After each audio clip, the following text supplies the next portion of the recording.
ළමයි මෙන්න මේ ප්‍රශ්නේ ඔයාලට ආර්ථික MCQ එකක් ක්විස් එක. එක්තරා ආර්ථිකයක නිෂ්පාදන කියාශ්‍රිතය y සමානයි 240 ඍණ 4x ලෙස හැදින්නේ.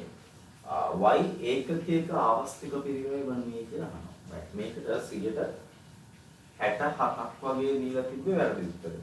right බලන්න දැන් අපිට දීලා තියෙනවා නිෂ්පාදන හැකියාව මායමක ශ්‍රිතයක්. y සමානයි 240 ඍණ 4x. දැන් ගොඩක් කට්ටිය ගහලා තිබ්බා මේකට ආන්සර් එක ඍණ 4. right ඊට පස්සේ දාන 4 ගහලා තිබ්බා. right හරි. දැන් ළමයි y සමානයි 240 ඍණ 4x කියලා කියන්නේ y සමාන mx ධන c ආකාරයේ සූත්‍රයක් නේ. ඒතර y සමාන mx ධන c කියලා කියන්නේ මෙයාගේ නිෂ්පාදනය කියලා මායිම් වක්‍රය යන්න ඕනේ කොහොමද? සරල රේඛීය. right එහෙනම් එයා යන්න ඕනේ මෙන්න මෙහෙම. මෙන්න මේ ආකාරයට. right එහෙනම් අපිට කියන්න පුළුවන් මෙයා ස්ථාවර ආවස්තික පිරිවැයක්. right ස්ථාවර ආවස්තික පිරිවැයක්. එහෙනම් ස්ථාවර ආවස්තික පිරිවැයක් නම් මෙයාගේ හැමතැනම ආවස්තික පිරිවැය සමානයි. right අපෙන් අහන්නේ මොකද්ද? y ඒකකයක ආවස්තික පිරිවැය. ළමයි y ඒකකයක ආවස්තික පිරිවැය කියලා කියන්නේ එතන එන්නේ අපිට x ඒකක වලින්. මොකද y හදන්න කැප කරන්නේ අපි x ඒකකනේ. right ආ බලමු මේක කොහොමද ගන්නෙ කියලා. දැන් ළමයි අපිට මේක හදා ගන්න පුළුවන්. මෙන්න මෙතනට එන අගයයි මෙතෙන් එන අගයයි දාගත්තා නම් අපිට ආවස්තික පිරිවැය ගන්න පුළුවන්. right අපි මේ පැත්තේ ගමු x බාන්න කියලා. මේ පැත්තට ගමු y බාන්න. right එතකොට ළමයි මෙතෙන්ට එන අගය කියලා කියන්නේ y බිඳුවේදී x කීයද කියන එක. එහෙනම් අපිට ඒක සුළු කරලා හදා ගන්න පුළුවන්. y සමානයි 240 ඍණ 4x. දැන් y බිඳුවේදී x කීයද? එහෙනම් y ට බිඳුව දාගත්තා මෙයා 240යි ඍණ 4x.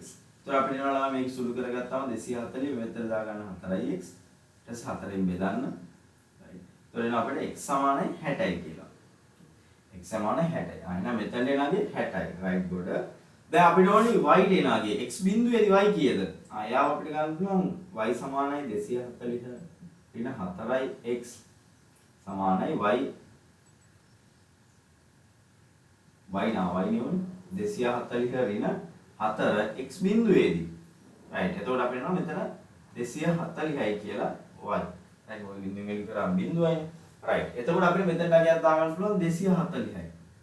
right සරලයි. දැන් අපි ආවස්තික පිරිවැය ගමු. right අපිට ඕනේ y හදන එකේ ආවස්තික පිරිවැය. අපි දැන් ගන්නවා y හි ආවස්තික පිරිවැය.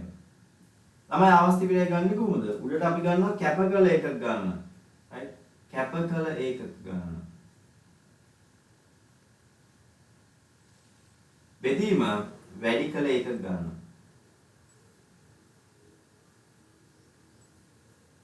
right දැන් ළමයි y හදන්න අපි කැප කරන්නේ මොනවද? x නේ. එහෙනම් x වලින් අපි කැප කරනවා අපි ලක්ෂ දෙකක් ගත්තොත් මෙතනයි මෙතනයි ගන්න වෙන්නේ.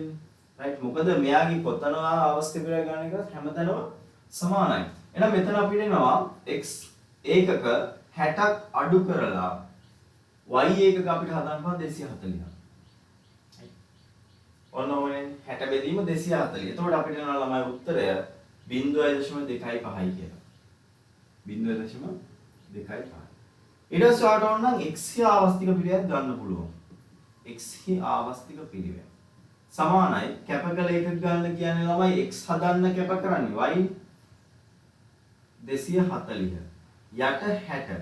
right වැඩි කරන්නේ x වේ. එතකොට මෙතන අපිට නෝ උත්තරේ 4යි කියලා. right උත්තරේ 4.